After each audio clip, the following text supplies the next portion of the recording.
I'm going to take the liberty, Sadhguru, to do what I normally do on my television show, which is a rapid fire round. Normally the end of this round… When I was young, I watched a lot of, Wild West movies. Right. So when you fire, I also fire, all right? No, but no, I promise you, this is not that kind of… You're not in my line of fire at all. I will not take the liberty of being that person. These are just quick questions which when I ask for one word, you have to stick to that. Because sometimes you have a tendency of not exactly answering the question asked.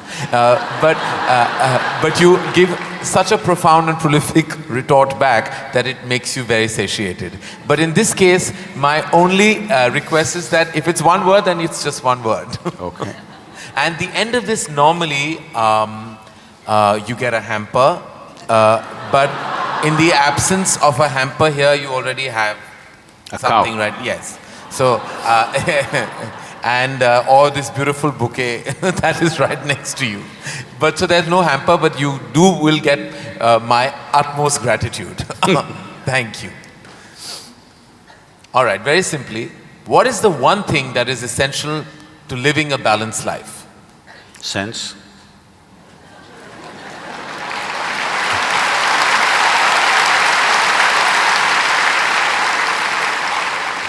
What is the one thing we must absolutely do away with in order to lead a balanced life? Senselessness. Yes.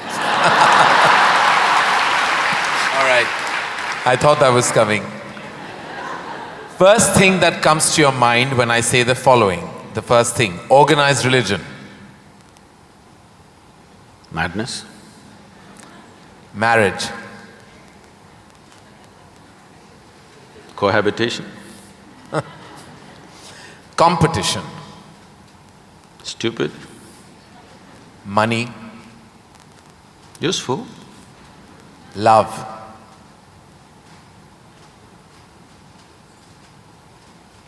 Can I say a sentence? Yes. I will allow that. Most beautiful, but unfortunately crippling for most people. If I can little elaborate that, see, if something unpleasant cripples you, something nasty cripples you, it's acceptable. When something beautiful cripples you, it's a true disaster.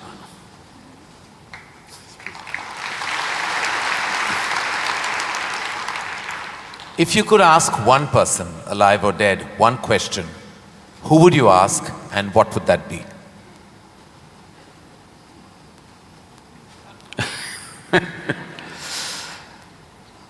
I really sorted out all my questions because I did not spend time educating myself or doing anything. I spent my entire life sorting out every damn question I had. I've kind of run out of questions. And you certainly have not run out of any answers and you never will. Best advice you have ever received? Nothing. Never? No. I never sought, nor did I receive. I made myself in such a way I'm incapable either of seeking advice or giving advice.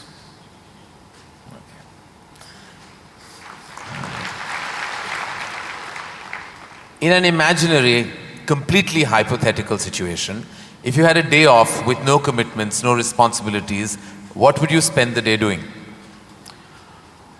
Oh, there are a lot of things, this can't be one word. No, it's not one word. See,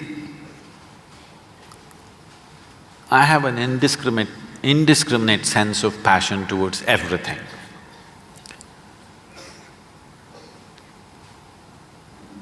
There were lots and lots of things I did at one time, but these days, time is not allowing me to do that, so generally if I have little time, all I do is play golf. Because that's safe and within the city and I can get back in time for something else to be done. But if an entire day is left to me, which they have not done for a long time, They've not left it to me. If that happens, I will close my eyes and sit because that is the best, I am at my best when I truly have nothing to do.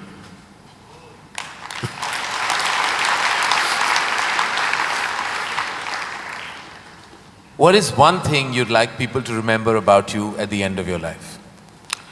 They must live so wonderfully that they don't even remember me.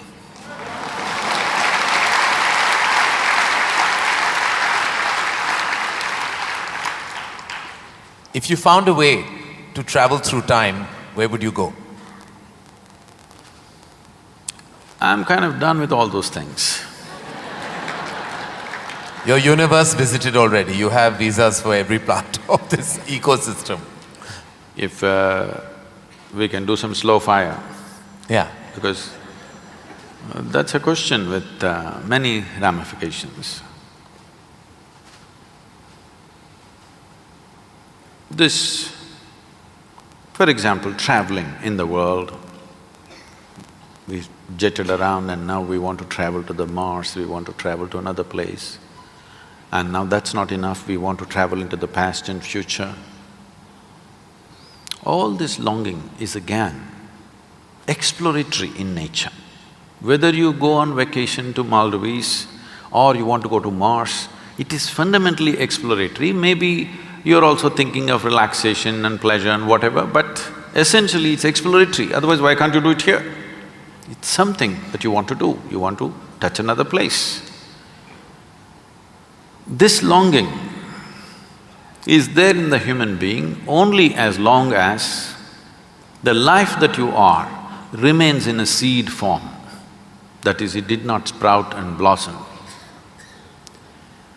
This happened when Adiyogi was expounding the science of yoga and talking about the nature of the cosmos, how it's related to your individual self and what you can do with it. Then the seven sages who were with him, they asked, what is the nature of this cosmos? How big is it? Where does it begin? Where does it end? So he laughed and said, your entire cosmos, I can pack it into a mustard seed. Because your ideas of time and space are essentially because you're living within the framework of your intellect. If you cross that dimension, then there is no such thing as time and space. Everything is here and now. So, traveling through time, space, no, it means nothing to me because it's difficult to express, difficult to articulate. If I sound little… I have a reputation of being very logical, but if I sound illogical or silly to you, you can blame it on my jet lag. I just come from United States after 6 weeks, so you can say, maybe he was jet lagged, that's why Sadhguru is saying something silly. But I'm fine. I'm saying this because you can't fit the universe into your silly little logic. Today's human being is too overly enamored with their own logic that they're missing the entire life. The gamut of phenomena that's happening in the existence is missed because the only way you can accept anything is it has to fit in to the square hole of your logic. Anything that doesn't fit into your logic, you will reject. In this, you rejected the entire cosmos. In this, you have rejected the magic of life. You have become a slave of logic and completely missing the magic of life. So, this time, space, all this stuff is because intellectually you're trying to dissect the universe and try to understand this. Tell me, if you sit here, suppose you're very joyful, do you see, you will not know how the day passed off. And if you're depressed, do you see the day won't pass? So time is a consequence of the miserable nature of human existence. If you are truly blissed out and ecstatic, you wouldn't know what is a day, what is a year, what is a lifetime, you wouldn't know.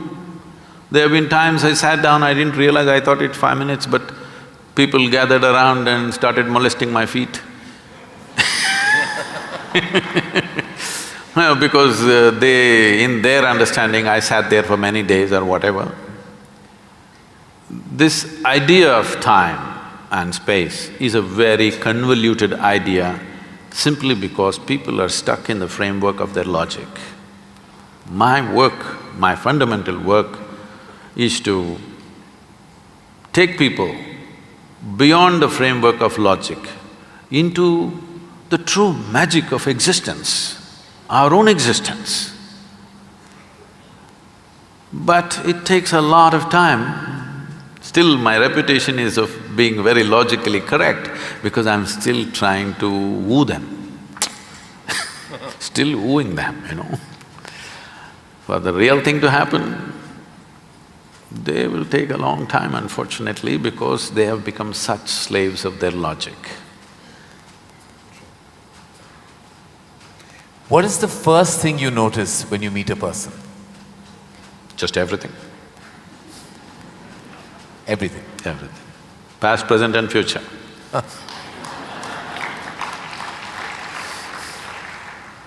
Is it more important to do what you love or love what you're doing? One word or more? The choice is entirely yours.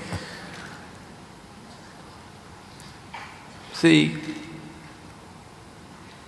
if you are an intelligent person, you will try to do what you love most. But if you're a genius, you will do just what is needed.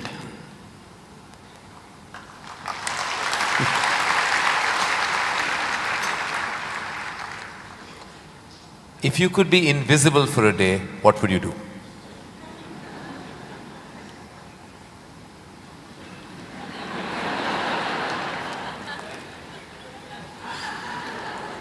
You wouldn't know?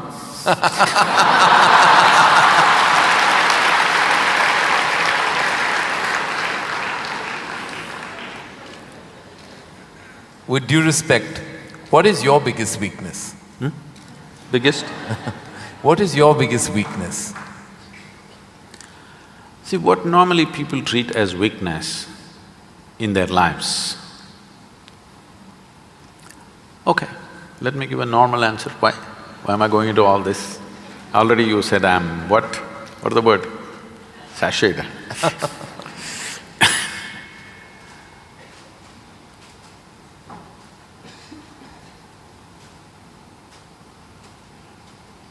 My biggest weakness is, I love danger.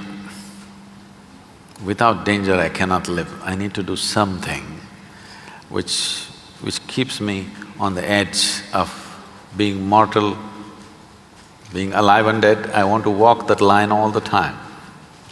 Every day I'm stepping on it one way or the other.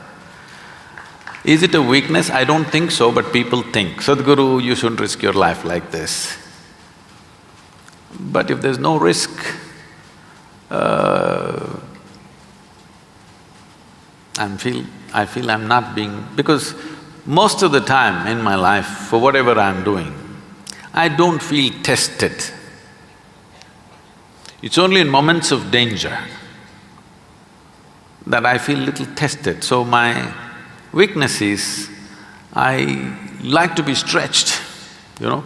For all the time when I was riding across India and later on I started driving, my only wish was that to find a machine which will test my skills. Always found the damn things broke down if I took it to my limits. These days recently, I'm beginning to get to do a few machines which are testing me, whether I can push it all the way or not. Maybe that's because of my age. No. If I had met them much younger, I think I would have managed to work around them. One thing the world doesn't know about you. They don't know a thing about me.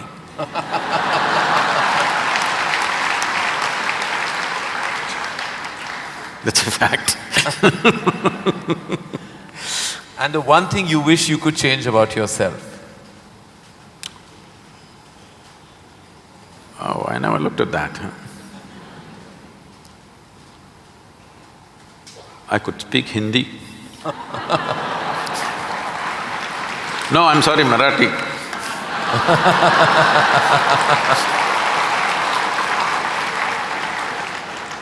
The one thing you wish you could change about the world? Oh, a lot of things. One. Human beings.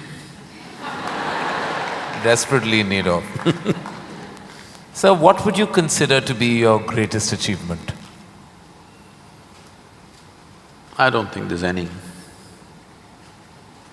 Because I always fall woefully short of my own expectation of what I could do.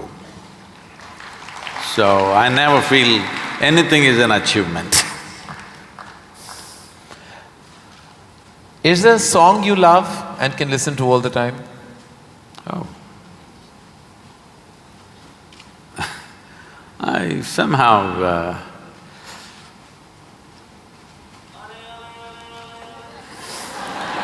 nah. Probably because this came to me at a certain time when I was in my early teens maybe. So this one song kind of comes back to me more often than anything else. It's not that I even seek it, but somehow one way or the other this song keeps coming back to me. Is how many times Okay. I know you haven't seen any of my films, but do you have a favorite film? Oh, I've seen many good movies. At one time I saw a lot of them. I've not seen much of Indian cinema, but I saw a lot of, English cinema. But one movie that I thoroughly enjoyed at that time, because on that day the way things happened, many life situations fell together and everything, was Roman Holiday. Oh. Well, I have to say that that's the first film I've ever seen in my life. My mother took me to the cinema. Here we are. It is true. Roman Holiday is the first film I ever saw. It was my introduction to the big screen.